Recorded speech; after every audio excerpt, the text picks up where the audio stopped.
నమో భగవతే వాసుదేవాయ. శ్రీమద్భాగవతం. ఓం శ్రీ గణేశాయ నమః. శ్రీమాత్రే నమః. శివాయ గురవే నమః. శ్రీకృష్ణ పరబ్రహ్మణే నమః. శ్రీ గురుభ్యో నమః. వేదవ్యాసం స్వాత్మరూపం సత్యసంధం పరాయణం శాంతం జితేంద్రియక్రోధం సశిష్యం ప్రణమామ్యహం. జనక మహారాజు అడిగిన ప్రశ్నకు వృషభదేవుని కుమారుడైన అంతరిక్షుడు ఈ విధంగా చెప్తాడు. భగవంతుని సృష్టి మాయ. తన మాయతో పంచమహాభూతాలతో సృష్టించిన మన శరీరంలో తాను అంతర్యామిగా ఉంటాడు. భగవంతుడు మనస్సు ఇంకా 10 ఇంద్రియాలచే విషయాలు విభజిస్తాడు. జీవుల చేత వాటిని భోగింపచేస్తాడు.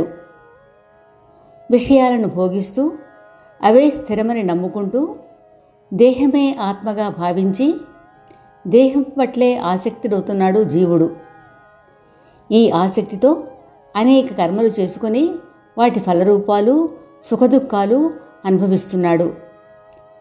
మరణానంతరం చేసిన కర్మఫలాల కోసం మరో శరీరం ధరిస్తున్నాడు.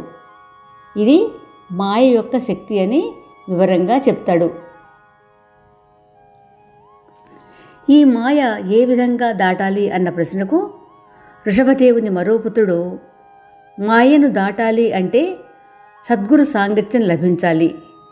నిష్కపటమైన గురుసేవ వల్ల లభించిన కృపచే సర్వబంధాలు నశించి సర్వశుభాలు చేకూర్తాయి, సిద్ధులు లభిస్తాయి. ఏకాంతంలో సంసారంలోని దోషాలు అర్థం చేసుకోవాలి. భగవత్ప్రీతికరమైన కర్మలు ఆచరించాలి. హరికథలో మనస్సు లయం చేసుకోవాలి.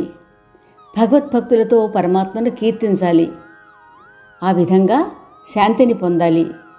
ద్వేషాన్ని విడనాడాలి. ఇంకా దంభము అహంకారము విడనాడాలి. మౌనంగా ఉండి అవసరమైన చోట మాత్రమే సరళంగా మాట్లాడాలి. ఎవరినీ నిందించకూడదు అని చెప్తాడు. వృషభదేవుని మరో పుత్రుడు బ్రహ్మ విష్ణు మహేశ్వరుల పేర్లలోని అర్థాలు వివరంగా చెప్తాడు. కర్మయోగం గురించి వివరిస్తాడు. వేదాల తాత్పర్యం వివరిస్తాడు. సాంగోపాంగ పూజ ఆగమశాస్త్ర విధిగా ఎలా చెయ్యాలో మరో పుత్రుడు వివరిస్తాడు. ఆ సందర్భంగా మనుష్యుడు అగ్ని, సూర్యుడు, జలం మొదలగు వాటిలో ఉన్నాను అని తలచి అతిథిలో భగవంతుని చూసి పూజ చేస్తే సంసార బంధాల నుంచి విముక్తిని పొంది మోక్షాన్ని పొందుతాడు అని చెప్తాడు. ఇంకా అవ్యయుడైన అచ్యుతుని ప్రత్యక్షంగా దర్శించలేము కాబట్టి స్వామి యొక్క ఆయా అవతారాలకు అనుగుణంగా అర్చామూర్తులను పూజించాలి. భగవానుని అర్చించందే మిగతా ఏ కార్యము ఆచరించరాదు. భక్తుడైన వాడు భగవంతునికి నివేదన చేసిన తరువాతే భుజించాలి అని కూడా వివరించి చెప్తాడు. ఇక ముందు కథలోకి వెళ్దాం. నారాయణ నామ నరో నరాణాం ప్రసిద్ధచోరః కథితః పృథివ్యాం అనేక జన్మార్జిత పాప సంచితం హరత్యశేషం స్మృతమాత్రయేవ. నారాయణుడు గొప్ప చోరుడు. ఎవరైతే అతడి నామము ఉచ్చరిస్తారో వారి అనేక జన్మల పాపములు హరించుకుపోతున్నాడు. శ్రీకృష్ణ పరబ్రహ్మణే నమః. శ్రీమద్భాగవతం ఏకాదశ స్కంధం 4వ అధ్యాయం. నారాయణుని అవతారాలు. నిమి మహారాజు మళ్ళీ ఇలా ప్రశ్నించాడు. ఓ మునిపుంగవులారా, మొదట మీరు మనసులో ఎలా అనిపిస్తే అలా నారాయణుని మూర్తిని చేసి పూజ మరియు స్తుతి చేయమన్నారు కదా. కానీ నాకు విగ్రహ జ్ఞానం కానీ గుణకర్మ జ్ఞానం కానీ లేదు. అందువల్ల భగవానుని స్తుతి చెయ్యలేను. ఈ కారణాల వల్ల మీరు దయతో ఆయన అవతారాలని మరియు గుణములను కర్మలని చెప్పండి. ఈ విధంగా జనక మహారాజు అడిగిన తర్వాత ఆ మునులలో 7వ వాడైనటువంటి ధృమిళుడు చెప్పసాగాడు. భగవంతుని గుణాలు అనంతాలు. పృథ్వీలో ఉన్న రేణువుల వంటి రాజులనందరినీ కూడా లెక్క పెట్టవచ్చు, కానీ ఆయన గుణాలను ఎవరూ లెక్క పెట్టలేరు. అందుకని నీ ప్రశ్నకి జవాబుగా సంపూర్ణ అవతారాలు మొదలైన వాటిని వర్ణించశక్యం కాదు. అందుకని సంక్షిప్తంగా వర్ణిస్తాను. భగవంతుని ప్రథమ అవతారాన్ని బీజ పురుషావతారం అంటారు. తాను సృష్టించిన పంచమహాభూతాల నుండి బ్రహ్మాండ రూపదేహాన్ని సృష్టించి లీలలు చేయడం కొరకు తన అంశతో ఆ దేహంలో ప్రవేశించి ధరించినదే ఆది దేవనారాయణుడి ప్రథమ అవతారం. ఈ జగత్తును సృష్టించడం కోసం ఆయన రజోగుణం నుంచి బ్రహ్మదేవుడు ఉత్పన్నమయ్యాడు. ఆ జగత్తుని పరిపాలించడం కోసం ఆయన సత్వగుణం నుంచి విష్ణుమూర్తి ఆవిర్భవించాడు. అంతంలో ప్రళయకార్యం చేయడం కోసం ఆయన తమోగుణం నుంచి రుద్రుడు జన్మించాడు. ఈ విధంగా జన్మించిన బ్రహ్మ, విష్ణు, మహేశ్వరుల వల్ల నిరంతరం ప్రజల ఉత్పత్తి, స్థితి, సంహారం అవుతూనే ఉన్నాయి. అందువల్ల వీరే ప్రథమ పురుషులు. ఇప్పుడు నరనారాయణుల అవతారం అలాగే వారి గుణాలు చెప్తాను. దక్షుడి పుత్రిక మూర్తి, ఆమె ధర్మమూర్తి. ఉత్తమ ఋషుల అత్యంత శాంతి స్వరూపులు అయిన నరనారాయణులు ఆమెకు జన్మించారు అనడం కన్నా అవతరించారు అని చెప్పాలి. మహామహా ఋషులు వీరి చరణాలని సేవిస్తారు. పరమశక్తిని ప్రసాదించే ఒక ఇతిహాసాన్ని చెప్తాను. ఓ నిమిరాజా, శ్రద్ధతో విను. ఒకసారి నారాయణుడు ఎంతో శాంతంగా తపస్సు చేస్తూ ఉండగా చూసి ఇంద్రుడు మనసులో ఈతడు తపస్సు చేసి నా పదవిని గ్రహించాలి అనుకుంటున్నాడు అని తలచి తపస్సుని భంగం చేయడం కోసం కామదేవుని పంపించాడు. భగవంతుడి మహత్యాన్ని తెలియని కామదేవుడు అప్సరసలని, వసంతాన్ని, మలయమారుతాన్ని వెంట తీసుకుని ఆయన ఆశ్రమానికి చేరి స్త్రీల కటాక్ష రూపాలైన బాణాలతో ఆయనని వేధించసాగాడు. అప్పుడు నారాయణుడు ఇంద్రుడు చేసిన పనిని తెలుసుకుని శాపభయంతో వణుకుతున్న కామాది దేవతలతో నవ్వుతూ, ఓ కామదేవా, ఓ దేవాంగనలారా, భయపడకండి. నా ఆతిథ్యం స్వీకరించి నా ఆశ్రమాన్ని పవిత్రం చెయ్యండి.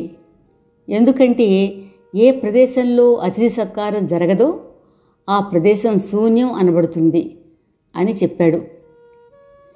హే నిమి మహారాజా, అభయం ఇచ్చిన భగవంతుని చూసి లజ్జతో శిరస్సు వంచుకుని వారు నారాయణునితో ఇలా చెప్పారు. ఓ ప్రభు, మీరిలా చెప్పడం మాకు ఆశ్చర్యం కలిగించలేదు. ఎందుకంటే మీ స్వభావమే ఇది. మీకు సేవ చేసే పురుషులు మీ పరమధామమైన వైకుంఠానికి వెళ్తారు. వారికి ఇంద్రాది దేవతలు విఘ్నాలు కలిగిస్తూ ఉంటారు.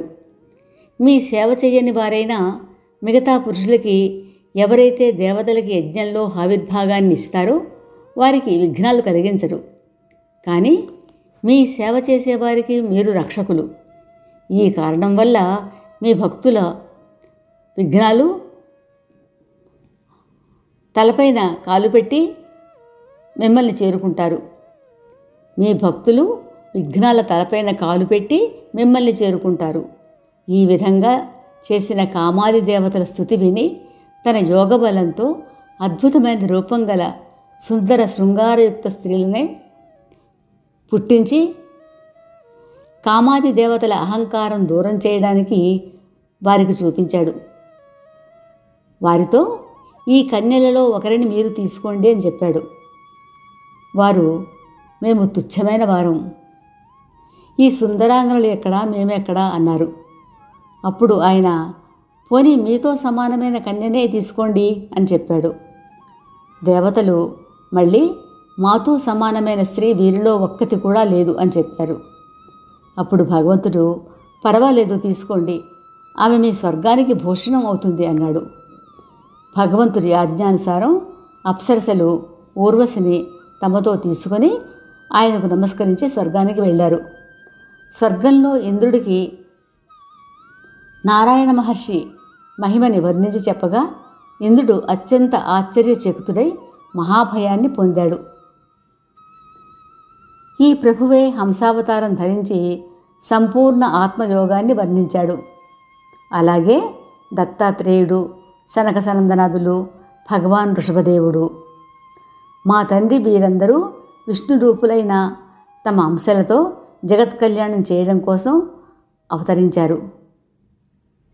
ఈ విష్ణు భగవానుడే ఒకసారి హయగ్రీవ అవతారం ధరించి మధువు అనే రాక్షసుడిని వధించి వేదాలను ఉద్ధరించాడు. ఒక సమయంలో ప్రళయకాల సముద్రంలో మత్స్యావతారం ధరించి మనువు, భూమి మరియు ఓషధులని రక్షించాడు. ఇంకోసారి వరాహ అవతారం ధరించి జలంలోంచి పృథ్వీని ఉద్ధరించేటప్పుడు హిరణ్యాక్షుడు అనే దైత్యుడిని సంహరించాడు. అలాగే సముద్ర మథన సమయంలో కచ్చప రూపం ధరించి తన వీపుపైన మందర పర్వతాన్ని ధారణ చేశాడు. ఇంకా తనను శరణు కోరిన గజేంద్రుడిని మొసలి నుండి కాపాడాడు. భగవంతుడు వేరువేరు అవతారాలు ధరించి ఈ విధంగా ఎన్నో అద్భుత కార్యాలు చేశాడు. ఒకసారి వాలఖిల్య ఋషి కశ్యపుడి కోసం సమితలు తీసుకురావడానికి అడవికి వెళ్ళాడు. అక్కడ ఒక గుంటలో ఉన్న నీటిలో ఆవు మునిగిపోతూ ఉండడంతో భగవంతుని స్తుతించాడు. అప్పుడు భగవంతుడు ఆ గోరూపంలో ఉన్న ఆత్మవిద్యా తత్పరుడైన ఋషిని రక్షించాడు. వృత్రాసురుణ్ణి చంపినందుకు ఇంద్రుడికి బ్రహ్మహత్యాపాతకం చుట్టుకోగా భగవంతుడు దాని నుండి ఇంద్రుడిని రక్షించాడు. అలాగే రాక్షసుడి కోటలో బంధించబడిన దేవతల పత్రులని రక్షించాడు. భగవంతుడు నృసింహ అవతారంలో సత్పురుషులకి అభయం ఇవ్వడం కోసం హిరణ్యకశిపుడిని వధించాడు. అన్ని మన్వంతరాల్లోనూ దేవాసుర సంగ్రామాల్లో తన అవతారాలతో దేవతల నిమిత్తం ఘోరమైన రాక్షసులను సంహరించి లోకాలని రక్షించాడు. వామన రూపం ధరించి బలిచక్ర వద్ద నుంచి భిక్షమిషతో పృథ్వీని తీసుకుని దేవతలకు ఇచ్చాడు. హైహేయ క్షత్రియుల వంశాన్ని సంహరించడం కోసం అగ్నిలాంటి పరశురాముడు భృగువంశంలో జన్మించి పృథ్వీని 21 మారులు చుట్టి వచ్చి భూమిపైన దుష్ట క్షత్రియులు అంటూ లేకుండా చేశాడు. రామావతారంలో సముద్రం పైన సేతువుని కట్టి లంకాపురిలో ఉన్న రాక్షసరాజు రావణుని పరివార సమేతంగా వధించి తన భార్య సీతాదేవిని విడిపించాడు. భూమి భారాన్ని తగ్గించడం కోసం యాదవులలో శ్రేష్ఠులైన బలరామకృష్ణులుగా అవతరించి దేవతలకు కూడా సాధ్యం కాని కర్మలు చేశాడు. అలాగే యజ్ఞాధిక కర్మలు చేయడానికి యోగ్యం లేకపోయినా యజ్ఞాలు చేసి బుద్ధావతారం ధరించి భవిష్యత్తులో దైత్యులకి నాస్తిక రీతిలో వేదాలతో మోహితులని చేశాడు. కలియుగాంతంలో కల్కి భగవానుడి అవతారం ధరించి అధర్మపరులైన రాజులని వధిస్తాడు. ఓ రాజా, జగత్పతి మరియు మహాకీర్తివంతుడైన భగవానుడి ఇటువంటి అనేక జన్మలని మరియు కర్మలని మహాత్ములు వర్ణించి చెప్పిన వాటిని నీకు సంక్షిప్తంగా వర్ణించాను. ఇది శ్రీమద్భాగవతంలో ఏకాదశ స్కంధంలో 4వ అధ్యాయం. రేపు ఇదే సమయానికి ఏకాదశ స్కంధంలోని 5వ అధ్యాయం జయంతోపాఖ్యానం మన మోహనవాణి ద్వారా విందాం. శ్రోతలకు ధన్యవాదాలు. మోహనవాణి తెలుగు పోడ్కాస్ట్ ఛానల్ని లైక్, షేర్, సబ్స్క్రైబ్ చేయండి. ప్రక్కనున్న గంటను మ్రోగించండి.